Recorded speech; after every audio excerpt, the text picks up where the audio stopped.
Just saying it's because he's immature, frankly, isn't good enough. A Grantsville man sentenced today for murdering his mother and 3 of his siblings in 2020. How much time he could serve and why his defense thinks he deserves a second chance. UDOT makes a final decision about the gondola in Little Cottonwood Canyon. Today is not a day of doom and gloom. But a lot has to happen first before it's ever built. Heat warnings and watches have been issued for this weekend. How long this heat is going to stick around. Amidst the national conversation about mental health and first responders, Salt Lake City has suspended its wellness program for police, and police advocates are not happy. It's a historic day for BYU football, the first Big 12 Media Day down in Texas, and we're there too. It's less about what I have done and more so about what we, and I guess what they have done. A little over a year after being treated in Intermountain for a spinal cord injury, one Utah student is climbing mountains. Live from Utah's news leader, Fox 13 News at 9 starts right now. Breaking news in Grantsville, where police are on the scene of a quadruple homicide. This tragedy has truly rocked this tight-knit community, from the police officers to the people who live in that neighborhood. This isn't limited to my family. Many people are grieving. We appreciate all of the support that we're getting. Just moments ago, Colin C.J. Haney pleaded guilty to shooting and killing his mother and 3 siblings. Counts 1, 2, 3, and 4 will all run consecutive to one another. It's been in the headlines now for 3.5 years. A gruesome quadruple homicide ripping a family apart and shocking the community of Grantsville. Tonight, a sense of closure after the teen who committed the murders learned his fate. Hello, everyone. Thank you for joining us tonight. I'm Kelly Chapman. And I'm Robin O'Guinye, filling in for Bob Evans. Today, Colin Jeffrey Haney was sentenced for murdering his mother and 3 of his siblings in 2020 when he was 16 years old. Fox 13 News reporter Jenna Bree was at the Tooele County Courthouse this afternoon and shares details on how the sentencing played out. That for each of the 5 counts that you have pled guilty to here, the court does find it appropriate to sentence you to an indeterminate prison term of 25 years to the remainder of your life. Colin Jeffrey Haney will serve at least 100 years. He will serve 4 25 years to life sentences consecutively for each family member he murdered. Part of the immense sadness here is because you not only deprived your family members of their lives in such a tragic and terrible manner, but you also deprived yourself of your life with them. The 5th charge of attempted murder for shooting his dad, who survived, will run concurrent, meaning he can serve that 25 years to life during one of the other sentences. The judge also ordered a restitution of $28,000. Are we disappointed? Yes. Am I surprised? No. There was passionate testimony from the defense and the prosecution. Haney even spoke himself, saying he was sorry. I want to apologize for what I did to this community. I cannot fix the horrible crimes I have committed, that I have caused the death of my siblings and my mother, the injuries to my father. But I can ask for forgiveness for my crimes and mistakes. I want to make sure that people understand that my mistakes in my past are something that I will not do again. Regardless of what they have done. His lawyer says Haney has shown miraculous growth over the last few years, even graduating from high school while in a juvenile detention center. The fact that he has progressed so much shows, in my judgment at least, maybe not other people's, but in my judgment, that he was not incorrigible. He is not incorrigible. He is not a lost cause. But the state of Utah argued the murders were planned and methodical, and that Haney has shown little to no remorse for what he did. Just about every 16-year-old in the history of this world has decided not to kill their parents. Just saying it's because he's immature, frankly, isn't good enough. The Board of Pardons will determine the specifics of Haney's prison terms, like how many years each sentence will be. Reporting in Tooele, Jenna Bree, Fox 13 News, Utah. Now to a major update on the controversial gondola proposal in Little Cottonwood Canyon. After years of research and public feedback, UDOT is proceeding with the Gondola B option, issuing a formal record of decision. Well, what is that exactly? It still includes the gondola, and it would still construct a parking terrace near the base of Little Cottonwood Canyon. But that would be at the end of a long line of other transit options like enhanced bus services. This was what UDOT initially proposed, triggering protests and a lengthy public comment period with more than 50,000 people weighing in. And this is not likely the end of the road. For those of us who oppose the gondola, today is not a day of doom and gloom. It's important to note that the record of decision issued by UDOT includes a phased approach. There's a lot of reaction coming in from those both in favor and in opposition to this gondola plan. We'll have team coverage of this major decision made today coming up in our next half hour. Let's turn now to the weather and this heat wave that we're in the middle of. Allison, it's been in the 90s for much of the day here in northern Utah. We know you've been feeling it. And unfortunately, it's only to get hotter as we get closer to the weekend, going into the 100s. That's right. So this weekend, much hotter. Tomorrow will be similar to today. And then we're really going to see that ramping up getting into Sunday and Monday. That's when we'll have some heat warnings and heat watches going into effect here across the state. For Salt Lake City, we made it to 98 degrees today, so it was a hot day just like the last couple of days. 94 is a normal high for this time of year, so we've been above average by just a little bit. We'll see a tiny bit of relief on Friday, but it's still going to be into the 90s. And it's still in the 90s right now, 92 degrees currently in Salt Lake, although the sun has gone down. Sun angle's not as strong, so it's a little more comfortable. 100 degrees currently in St. George with a little bit of light wind, mainly across southern Utah and southwest Utah. We're under mostly clear sky this evening. We head into tomorrow, very similar to today. You wake up about 70 degrees for Salt Lake City under mostly clear sky. Ogden and Provo tomorrow morning about 65 to 70 degrees. So you'll have a comfortable start with mostly clear sky here across the state, 60s and 70s waking up. We'll talk more about that heat wave this weekend and how high it's going to get, where we're going to see our most dangerous temperatures and how long it will last. Allison, with the extreme heat wave the entire state is experiencing right now, I wanted to know how you and your family can save money while still keeping cool. Earlier this afternoon, I talked with Jonah Whiteside, spokesperson for Rocky Mountain Power. He says right now they are not concerned about any brownout periods because they are prepared for long stretches of heat, but they always encourage consumers to be smart about their energy use for both conservation and economic reasons. Jonah says there is a particular number you may want to keep your thermostat on. We do recommend at 78. By the mere fact that will allow your house to stay consistently cooled and not put so much stress on your own system to where you're again using more electricity and then you see your bill going higher. Some people probably hear that 78 and think, oh no, that is way too hot. A lot of, I guess, data that we have has shown that, you know, your body does acclimate and you're just fine at 78. What do you think? 78, could you do it? To help out even further in cooling your home, Jonah does say ceiling fans really help in circulating air. He says don't use your oven for long stretches of time during the heat of the day. Cover windows from direct sunlight and change your air filters to keep your AC unit running efficiently. To get more tips and also see rebate opportunities on smart thermostats, room air conditioners, whole house ventilation fans, and more, go to wattsmarthomes.com. Okay, do you follow Rocky Mountain Power's advice? That 78-degree range. We want to hear from you. Scan that QR code on your screen right now to make your voice heard in our very informal poll here. We're just curious. Let us know what you set your thermostat to during the summer. Right now, the majority of you do set it between 75 and 80 degrees. Good job. That's me. Meantime, the Salvation Army wants to make sure vulnerable members of our community don't succumb to the extreme heat plaguing the Wasatch Front. Each day, the National Weather Service issues an extreme heat warning. The Salt Lake City Corps will set up stations offering shade and cool water for those in need, including Utahns experiencing homelessness.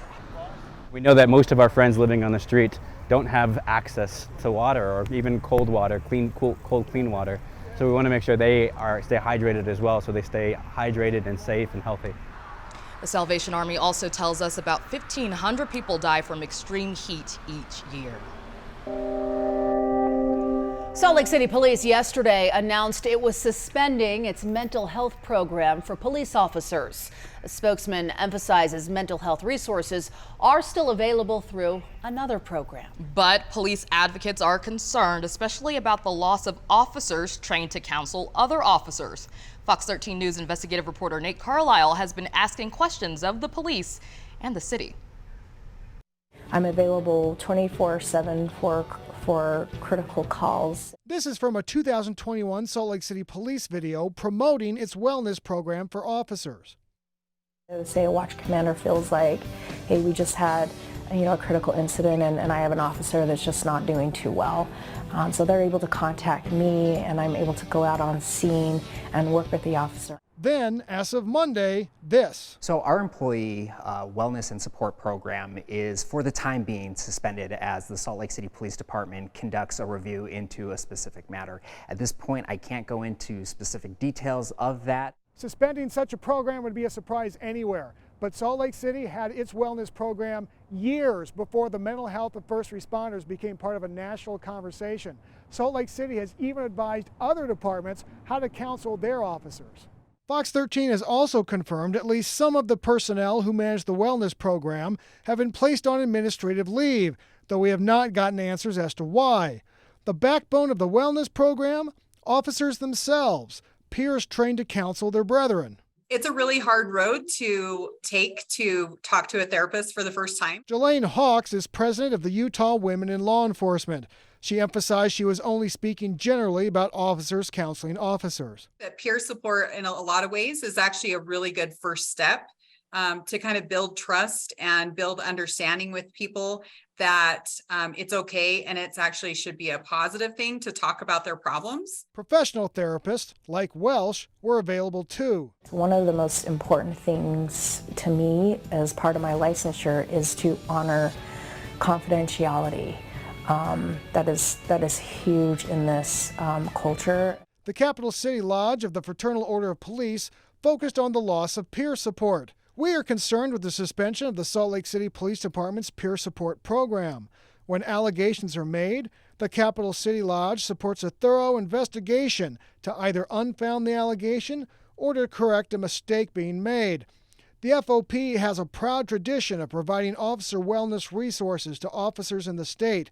The Capital City Lodge has offered these resources to SLCPD while the peer support program is being evaluated. Weisberg emphasized there are still mental health services available for officers. Employees also, specifically within the Salt Lake City Police Department, also have access to our Employee Assistance Program, which is specifically designed to help public safety employees. A spokesman for Salt Lake City Mayor Erin Mendenhall said she was unavailable for an interview today. In Salt Lake City, Nate Carlisle, Fox 13 News, Utah. So it was definitely a pretty strenuous climb, but I have absolutely nothing but sheer gratitude for my friends. A little over a year after being treated Intermountain for a spinal cord injury, one Utah student is climbing mountains. Homes getting hit by stray bullets. We've had one home in particular that took a handgun round that went through the roof of their house, bounced off their floor and wound up under their couch in their living room. What the Bureau of Land Management says you can do to make sure your bullet doesn't go astray. The BYU football team was at the Big 12 Media Days today in Texas. So was Fox 13's Morgan Vance. We'll hear from him and the Cougars coming up. Climbing a mountain that's more than 11,000 feet tall, well, that is no easy feat. But imagine doing that after losing the ability to feel all four limbs. That's exactly what one Southern Utah University student did earlier this year when he climbed up Mount Hood in Oregon after a spinal cord injury he suffered while body surfing 14 months ago. Kelly. Robin, talk about an incredible achievement. Today, that student met up with the doctors at Intermountain Medical Center that saved his life. Fox 13 News reporter Maithili Gubi has been following this story from the beginning. She takes us to the unforgettable reunion. So happy to be here. Yeah. A special reunion. Being able to just give everyone a big, fat, well-deserved hug, right, for all the work they've done for me. How's it going? Well, you weren't able to do that last year. That's Definitely not, yeah. putting his best foot forward. Every time I walk up and down a staircase now, every time I walk through a hallway, every time I see someone with an ankle weight, or if I put one on myself, every time I brush my teeth, just all these things that I need help from all the staff here at Intermountain to do. Yeah, those memories just come back again. When Vishal Shukla came to Intermountain Health last year, his arms and legs were paralyzed. Today, things look a little different. I just feel very privileged to be a small part of anybody's journey in the rehab process. So I feel fortunate to have known Vishal and to have worked with him for as long as I did. So the last time that Vishal was here, his grip strength barely registered, but 14 months later, he's climbing mountains. Back in May, Vishal summited Mount Hood and came to meet the doctors and therapists who made that possible. It was a lot of ups and downs, but I think it was inspiring to see the level of dedication he had to improving himself. His physical therapists say Vishal's recovery was everything they could have hoped for. Could not have expected him to make any more progress than he did. I've worked with a lot of spinal cord injury patients throughout my career, and this is as good as it gets. And Vishal turned his success into a fundraiser so others with similar injuries can get the treatment they need. You know, the biggest thing for me is just giving back, paying it forward. Spinal cord injuries are just so detrimental and just so catastrophic for those involved. Not just for the actual individuals it happens to, but also for their families. In Murray, I am Maithili Gubbi, Fox 13 News, Utah. Truly incredible. Congratulations to you, Vishal. And if you'd like to donate to Vishal's cause, you can find a link to the GoFundMe in the article for this story at fox13now.com. If that doesn't give you hope, I don't know what will. So happy for him. Many Utahns head outside, of course, during the heat to practice target shooting, but the Bureau of Land Management West Desert District says that the city of Genola, near their West Mountain site, they're getting hit by stray shots. To not place their targets too high on the mountain. What's happening is if people hike up more than halfway up that hill and they place their targets very high in order to practice long-range shooting, those rounds can actually carry up and over, whether it be through ricochet or some other way, and travel all the way into the town of Genola. The Bureau of Land Management also asks that you pay attention to all signage at any of their shooting locations. Allison. Well, this weekend we have a lot of heat in the forecast. We do have an excessive heat watch that's been issued for the Wasatch Front Sunday into Monday across southern Utah for Lake Powell and lower Washington County. Heat warnings have been issued for this weekend starting on Saturday. So we have very, very hot temperatures in the forecast for this weekend. It's still in the 90s right now as we're getting ready for bed in Salt Lake City, 92. Phoenix, my goodness, 106. They are in the middle of an historic heat wave in Arizona. They are really in the thick of it. We're also somewhat in the thick of it, although our temperatures on Friday will be a little bit below average, so it'll technically break the heat wave. But we've got some very hot temperatures in the forecast returning this weekend on Saturday into Sunday here across the state. A beautiful view from the Oquirrh Mountain Cam. This is facing down into Tooele County. A gorgeous view of our sun that just set. Temperatures across the state still rather warm, 100 degrees currently in St. George. For the Wasatch Front morning drive tomorrow, low 70s and sunshine, 60s for Utah County and up in Ogden. You'll be close to about 65 to 70 tomorrow morning. And then for the evening drive for tomorrow, Thursday afternoon, mid 90s with sunshine. Mostly clear sky here across the state. More of the same of this as we head into tomorrow. Very similar temperatures heading into tomorrow. So let's talk about waking up and then also what we can expect for air quality and heading into this weekend, how our temperatures will likely impact your weekend plans. So Thursday at 5 a.m., about 60 to 75 degrees for the Wasatch Front. If you're looking for cooler temperatures, and you are an early riser and you can move your schedule around a little bit, getting up for a morning hike in the mountains would feel really nice. Park City, early tomorrow morning, you're going to be about 50 degrees. High pressure continues to be our main story here out west. And what that means is we're really just going to have more of the same over the next couple of days. Now into next week, We might see some chances for rain to move through every couple of days. Some chances for some isolated storms starting to get picked up on the forecast models for next week. We're just still too far out to have much confidence in how that could play out. But what we are confident in is a lot of hot temperatures in the forecast, and then also still a little bit of haze as we head into tomorrow. Temperatures rising into the mid-90s for Salt Lake City tomorrow, St. George 106, close to 110 to 115 Friday, Saturday, Sunday, Monday for St. George. And for Salt Lake, we're in the 90s through Saturday. Then our hottest temperatures Sunday into Monday around 100 to 105. We'll talk more about that coming up in your Super 7-day forecast. We'll be right back. The Natural History Museum of Utah had a fun night exploring the history of Vikings and Norse culture. Dr. Jackson Crawford, a renowned Norse expert, told Fox 13 News that new research is highlighting new runes that many in the field had never seen before. Much fainter scratchings than anyone had previously noticed. So now scholars in especially Norway and Sweden are looking at lots of other artifacts from those early centuries and looking for much fainter lines than they ever did before. Dr. Crawford there says that these faint scratches were probably just made by everyday people just messing around, and those scribbles will give them more insight into runic history. If you're interested in learning more, you can find Dr. Crawford on YouTube. Veterans gathered today at Weber State University to enroll and also learn more about their PACT Act related benefits. The PACT Act is the largest expansion of veteran health care and benefits in decades.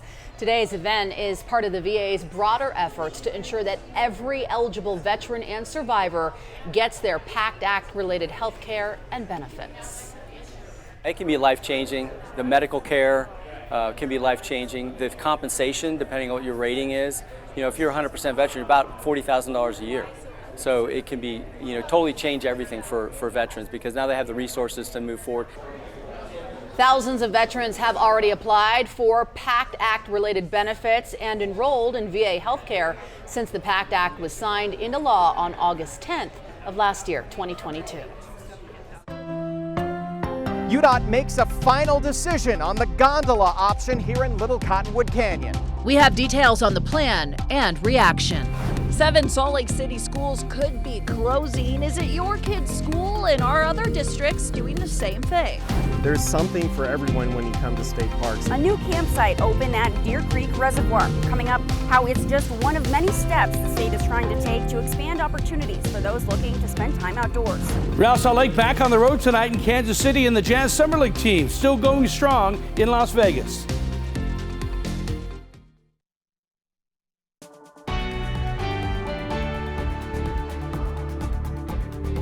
It's really the allies, the partners, and the public. Thousands of people who spoke out. Utah's Department of Transportation has decided on the gondola in Little Cottonwood Canyon. It's a major decision that could impact one of Utah's prime recreation areas for generations to come. It is landscape changing, truly. Here is the timeline of the process so far. It's now been 5 years since UDOT began looking for solutions to Little Cottonwood Canyon congestion, and 3 years since the gondola idea was announced and immediately sparked controversy. We have team coverage for you now, beginning with Fox 13 News political reporter Ben Winslow, who broke the story this morning on Good Day Utah. We do see the gondola as the answer to the long-term needs. The Utah Department of Transportation's record of decision allows for a gondola, but pursues better busing first. So that is improved bus service, a mobility hub at the gravel pit, bus stops at the ski resorts, and tolling infrastructure. It's what the agency initially proposed, and it follows an environmental impact study that included over 50,000 public comments, a lot of them opposed to the idea. But UDOT defends the gondola as a way to help with congestion, particularly on big ski days and increased visitors year-round. The gondola hasn't been funded. The legislature did spend $150 million this year to enhance mass transit in the canyons. We do anticipate that the $150 million will get us 10 to 15-minute bus service. For those of us who oppose the gondola, today is not a day of doom and gloom. Mayor Jenny Wilson says she supports transit and tolling. She says it's people who spoke out who helped make the gondola a last priority. If I were a state legislator and I saw the vast number of comments opposed, I would give pause before I were to vote for further appropriations that would advance a gondola. The current status quo is really unacceptable. There's safety issues with all the avalanches, there's traffic, there's parking congestion, and we really need a solution up there.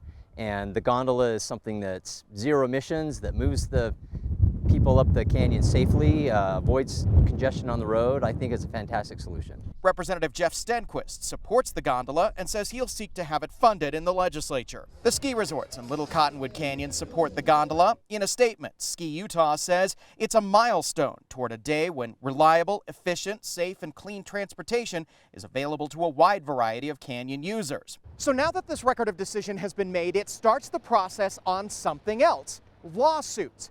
Under the law, opponents of UDOT's decision have up to 150 days to challenge it in court. In Little Cottonwood Canyon, Ben Winslow, Fox 13 News, Utah. People who use the canyon and, of course, those who live nearby are reacting to UDOT deciding to now move forward with Gondola Plan B. We continue our team coverage with Fox 13 News reporter Darian DeBrule. She spoke with people for and against the gondola.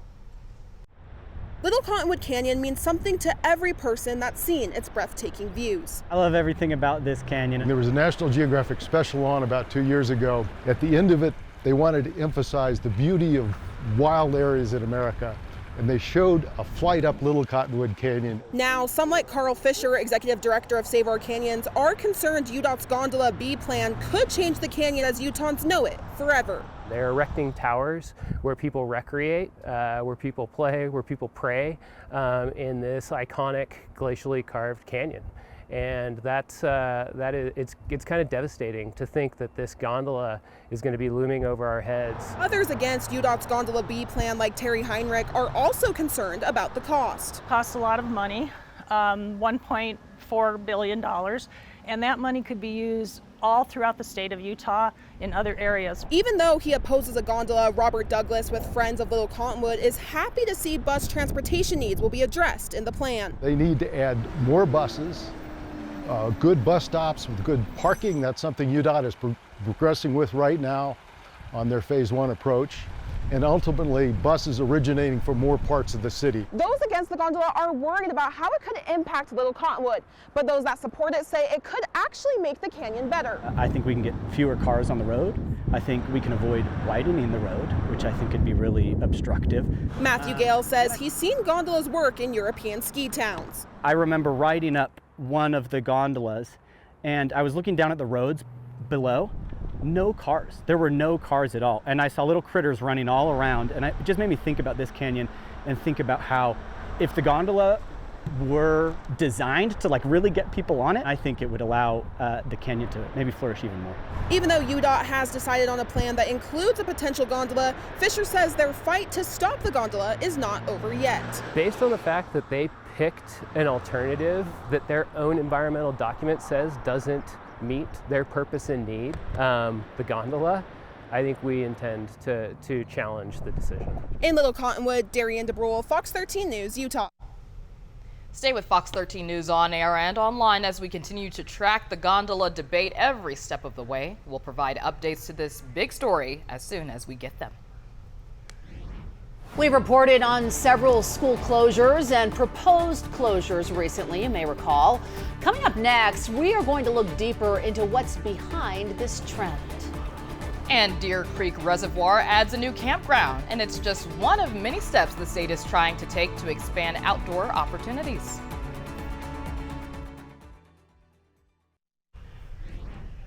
You hear all the time how Utah is growing and how more and more people are flocking to the Beehive State. So why are school districts closing schools, and why are schools seeing significant drops in enrollment numbers? Fox 13 News reporter Emily Tenser asked several districts that question.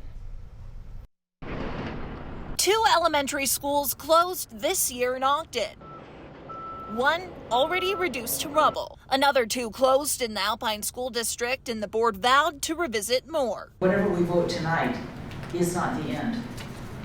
It cannot be the end. And now 7 in Salt Lake are being considered. Gosh, it's been, I think, about 20 years. I think I might have been in the K-12 system when the district was last talking about closing schools. So it's been a while. The school board announced Tuesday night that these 7 schools could have only 1 year left. Just because folks are seeing their child's school on this list doesn't mean that school is going to close. It just means that, these are the 7 that are worth taking a closer look at. Spokesperson Yandere Chatwin says that in 2014, the district had over 13,000 elementary schoolers. Last fall, that number barely passed 9,600. She says this is a societal trend that other districts are dealing with. Here in Salt Lake specifically, the housing issue is also a big deal. A lot of families are getting priced out of the city, and the folks who are moving in aren't having as many kids. Superintendent Luke Rasmussen with Ogden City Schools told me the same thing. Enrollment numbers are dropping, and this year they closed James Madison and Hillcrest elementary schools. In a district like Ogden, we're also landlocked. So we do have some growth and we have some buildings being built, but they don't yield a large student population. Plus, it was just time for the outdated schools to call it quits and move students into better buildings. Our community has supported bonds to build new elementary schools, and they've supported us in creating a better environment for our students. And that's part of this, is it really is a better opportunity for our students to move into a better facility. Emily Tenser, Fox 13 News, Utah. Well, it was another day with above average temperatures today. We made it to 98 degrees. So how long will this heat last? Coming up. And we'll check in with Fox 13's Morgan Vance, who was with the BYU football team at Big 12 Media Day in Texas. And RSL fell behind early tonight in Kansas City. Could they rally back to get another result on the road? The highlights are on the way.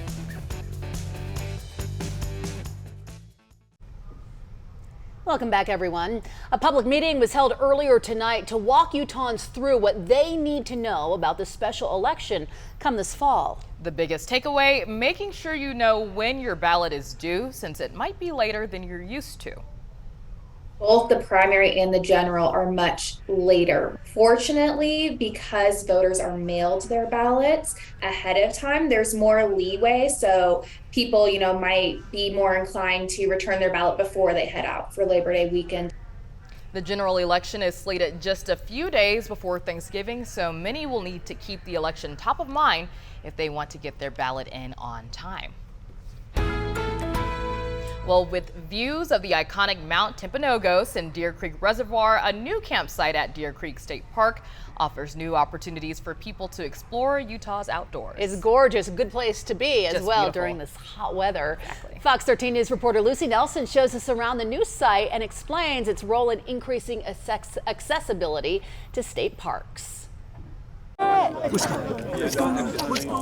This is absolutely amazing. This is the most beautiful park we've been to. We've been all over the United States, and it's the views here. Peter Firestone, his wife, and dog Whiskey happened to stumble upon Fox Run Campground. It's my first time to Utah, and it was by accident that we were able to find this park because we went to the state park on the other side, and they were fully closed down here. And they said, "Yeah, we got a spot for you." They parked their RV in one of 31 new spots for visitors at Deer Creek State Park. This actually increased our camping opportunities by about a third. So now we have a total of 96 campsites within the park. The park's manager, Ranger Steven Studebaker, says this site provides an option close to town with facilities like bathrooms, showers, and outlets, so the outdoors can be for everyone. We get a lot of folks from Heber that come down, a lot of folks from Utah County that'll come up. And it's a popular area because it's easily accessible, and that's one of our biggest things. We want to have as many opportunities and amenities to cater to as many options as possible. Outdoor recreation has been a hot topic at the state's legislative sessions these past couple years. The legislature passing bills and investing hundreds of millions of dollars into expanding opportunities for the visitors flooding in each year. That's why if you've come back to state parks and you've noticed improvements, like there's a zip line here at Deer Creek State Park, there's a floating playground, all kinds of campsites and beach use and picnic areas. There's something for everyone when you come to state parks. Dallin Kocher says the revenue from the millions of visitors coming in each year is critical to nearby cities and counties like Heber and Wasatch. We did a study, it looks like about 46% of our sales tax is generated by visitors. So almost half of our sales tax that takes for public safety, city functions and other things of that nature comes from visitations. A win-win for the hosts and guests of sites like Fox Run Campground. Full hookup, and it worked out great. And love it. It's cold at night, hot during the day, the golf course close by, the boating, and it's just perfect. In Wasatch County, Lucy Nelson, Fox 13 News, Utah. Yeah, well, we were talking earlier, Allison, and that's maybe somewhere you want to be around this time of day to avoid the heat. Cooler in the mountains during the day. You can kind of dip yourself into the water a little bit. Yes, Sounds good. some of the same concerns, though, for our UV index. That'll be extreme as we head into tomorrow. So regardless of where you are, make sure you're wearing that sunscreen if you're going to be outdoors. What a view. I'm happy that I'm here in the air conditioning, but I would also like to be up at the Natural History Museum so I could see this gorgeous sunset on this Wednesday evening. Oh my goodness, I almost said Thursday. Sorry, I'm one day ahead of you. 92 degrees here in Salt Lake, 91 degrees currently for Ogden, 87 degrees in Provo. For the rest of this Wednesday evening, mostly clear with a little bit of a breeze. Sunny and mild for your Thursday morning tomorrow with a warm and breezy day across the state for Thursday. We do have excessive heat watches for Sunday to Monday for the Wasatch Front. Excessive heat warnings for southern Utah, lower Washington County and Lake Powell this weekend starting on Saturday. But for tomorrow, UV index extreme. So if you're going to be outside, make sure you're wearing that sunscreen and just trying to stay cool the next couple of days. High pressure continues to be the main story here across the region. We've got a lot of heat in the forecast. Getting into this weekend, it's going to be dangerously hot for portions of Utah. And then for tomorrow, very similar to today. So we'll see another day in the mid-90s. St. George, 78 degrees when you wake up tomorrow morning by Thursday at 5 p.m. Mid-90s for Ogden, Salt Lake, Provo, low 90s for Logan, 95 for Vernal, and then down into Lake Powell and St. George tomorrow, close to 105, 106. Chance of precipitation potentially starts to rise next week. Not a lot of confidence in how this could play out for Ogden, but some isolated chances will be possible early to midweek next week. For Provo, same thing.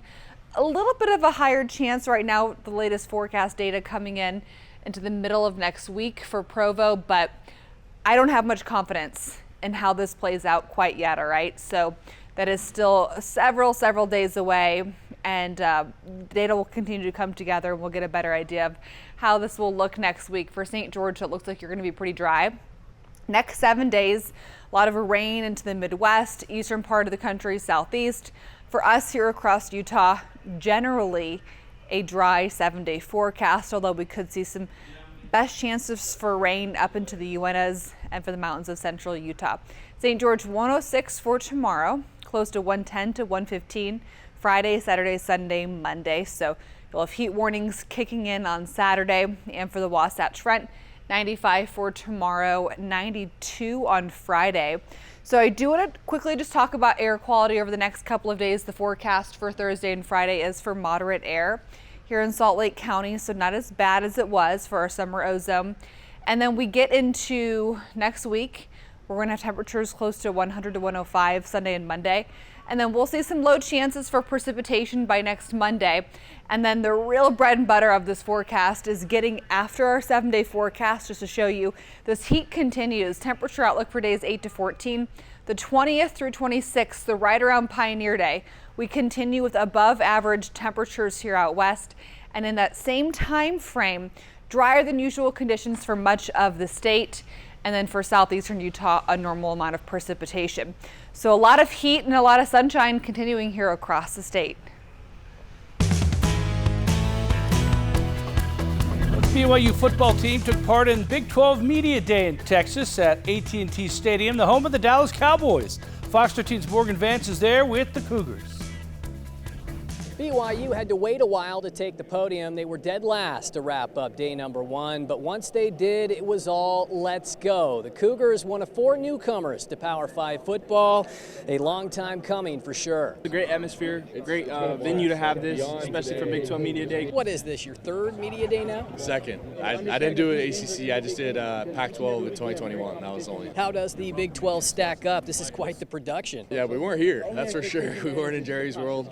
We stayed in a hotel. It was nice, but This feels a lot bigger for sure. I mean, I knew it was going to be big, but I mean, it's what you don't see is like, you know, in the locker room they've got guys right behind us, and like the club lounge they've got stuff going on. So it's been a great experience for us to finally be here now, officially a member of the conference, getting ready for our first season. It just feels like a step up. I told some other guys I missed out on Snoop Dogg last night to be here. Snoop Dogg was in Salt Lake last night, and me and my wife had tickets. But you know, Brett gave me the call, and I said, I'll be here. This has been a great dream for me, so please don't wake me up, and I'm enjoying it. We're in the Big 12 now. Coach Kalani told us something, I think last night or earlier this morning, like there will never be a first time of BYU entering the Big 12 league. So we're kind of, you know, here and we're taking the charge, and I'm just so excited and so blessed to be a part of this opportunity. Like, I'm literally getting the goosebumps just thinking about us running out there, that first like home game against Cincinnati for the Big 12. I think we're going to have a sold-out crowd. It's one of those things where you got to go real. Let's cross every T, dot every I before we get going. I'm getting jittery, man. I'm ready. Seeing everyone here today, I'm ready to suit up and play, man. Absolutely. Meanwhile, it's now time to go back to Provo. 7 others going before the media tomorrow. From the home of the Dallas Cowboys, Morgan Vance, Fox 13 Sports. Well, RSL gave up 2 first-half goals to Sporting Kansas City tonight, but they came out strong in the second half. Chicho Arango to Danny Musovski. He scores. RSL was back in it, down 1 goal in the 46th minute. Then later in the second half, Anderson Julio with the takeaway, one-on-one with the goalkeeper, and he shoots and scores. That tied the match in the 72nd minute. It ended in a 2-2 tie. RSL is now unbeaten in their last 11 games on the road. Jazz playing the Nuggets in the NBA Summer League tonight. Keontae George, defender, falls down. He knocks down the 3, but then later in the second quarter, the big story, turned his ankle there, went down in this play in pain, did not return. The Jazz are leading late in the fourth quarter. They're going to win the game, but boy, tough to see your rookie go down with an ankle sprain. Yeah. Hopefully he's okay. I believe he sprained his ankle his last year in Baylor when he played college, and he never really recovered as well. Hopefully just a sprain. Hopefully it's just some sprain. The season's a long ways away. Just don't play any more Summer League games. Yeah, exactly. Ice it. Yeah. Elevate and ice tonight, Keontae. Thanks, Dr. Jeff. Kelly. We'll be right back. Thanks everyone for watching. Quick Cast is up next.